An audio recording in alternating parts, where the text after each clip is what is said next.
በአርባ ምንጭ ከተማ በጋሞ ዞን ጠቅላላ ማለት ነው የመጀመሪያው ፋብሪካ ነው።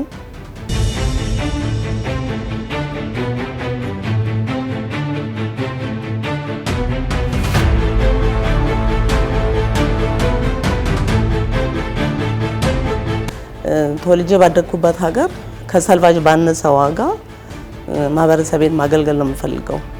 ሁሉም ሰው አዲስ እንዲለብስ እፈልጋለሁ።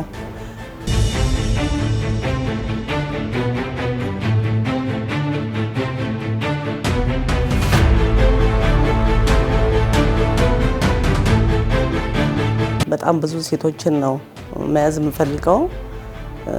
እንደሚታወቀው ሴቶች ላይ ለመስራት እቅድ ያደረኩበት እኔም አንድ ሴት ነኝ። ሲቀጥል ተምረው የተመሜዱበት የለም። ላላስፈላጊ እንግልት ነው የሚደረጉት። አካባቢውን በማያውቁበት አካባቢ እየሄዱ እሱን በደንብ ነው ያጠናሁት።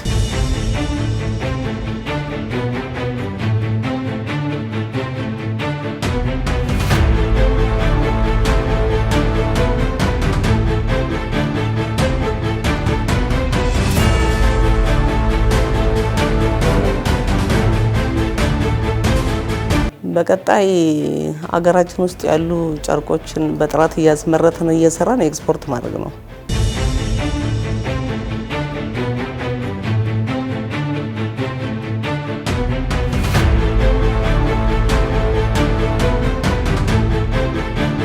አገር ውስጥ ገበያውን ለማስፋትና ዶላር ምንዛሬ ወደ ውጭ ከሚወጣ ኢምፖርት ከሚደረጉ ጨርቆች ከምንገዛ አገር ውስጥ ያሉ አሁን ትልልቅ ፋብሪካዎች አሉ። በትዕዛዝ ነው ጨርቅ እያስመረትን ያለ ነው።